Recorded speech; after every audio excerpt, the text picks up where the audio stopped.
పవన్ కళ్యాణ్ గారు ఇప్పుడు కొత్తగా యాక్ట్ చేస్తున్న మూవీ హరిహర వీరమల్లు. అయితే పవన్ కళ్యాణ్ గారు ఈ హరిహర వీరమల్లు మూవీకి ముందు లాస్ట్ యాక్ట్ చేసిన మూవీ భీమ్లా నాయక్. అయితే భీమ్లా నాయక్ మూవీ రిలీజ్ అయ్యి 3 ఇయర్స్ అయిపోయింది. అయితే పవన్ కళ్యాణ్ గారు భీమ్లా నాయక్ మూవీ రిలీజ్ తర్వాత 3 ఇయర్స్ టైం గ్యాప్ తీసుకొని ఇప్పుడు మళ్ళీ ఈ హరిహర వీరమల్లు మూవీలో యాక్ట్ చేస్తున్నారు పవన్ కళ్యాణ్ గారు. చూడాలి పవన్ కళ్యాణ్ గారికి ఈ హరిహర వీరమల్లు మూవీతో కూడా ఒక మంచి హిట్ తనకి వస్తుందా లేదా అనేది మనం ఈ హరిహర వీరమల్లు మూవీ రిలీజ్ అయ్యాక చూడాలి. అయితే అనసూయ భరద్వాజ్ గారు ఇప్పుడు కొత్తగా యాక్ట్ చేస్తున్న మూవీ హరిహర వీరమల్లు. అయితే అనసూయ భరద్వాజ్ గారు ఈ హరిహర వీరమల్లు మూవీకి ముందు లాస్ట్ యాక్ట్ చేసిన మూవీ పుష్ప 2.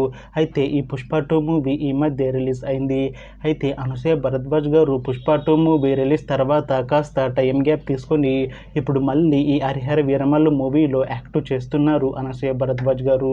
చూడాలి అనసూయ భరద్వాజ్ గారికి ఈ హరిహర వీరమల్లు మూవీతో కూడా ఒక మంచి హిట్ తనకి వస్తుందా లేదా అనేది మనం ఈ హరిహర వీరమల్లు మూవీ రిలీజ్ అయ్యాక చూడాలి. అయితే హరిహర వీరమల్లు మూవీ టీం ఈ మధ్య ఒక చిన్న టీజర్ని అలానే పాటలని విడుదల చేసింది. అయితే వాటికి మంచి రెస్పాన్స్ వచ్చింది. అయితే ఈ హరిహర వీరమల్లు మూవీని ఈ జూన్ 12న రిలీజ్ చేస్తాము అన్నారు మూవీ టీం. అయితే ఇప్పుడు మళ్ళీ ఈ మూవీని పోస్ట్ పోన్ చేశాను అంటున్నారు మూవీ టీం. అయితే ఈ హరిహర వీరమల్లు మూవీని ఈ జూలైలో రిలీజ్ చేసేలా ప్లాన్ చేస్తున్నారు మూవీ టీం. చూడాలి హరిహర వీరమల్లు మూవీ రిలీజ్ అయ్యాక మంచి హిట్ అవుతుందా లేదా అనేది మనం ఈ హరిహర వీరమల్లు మూవీ రిలీజ్ అయ్యాక చూడాలి. Thanks for watching this video friends. మీకు ఈ వీడియో నచ్చితే ఈ వీడియోని లైక్ చేయండి. ఇంకా ఇలాంటి మూవీ అప్డేట్స్ కోసం ఈ ఛానల్ని సబ్స్క్రైబ్ చేసుకోండి.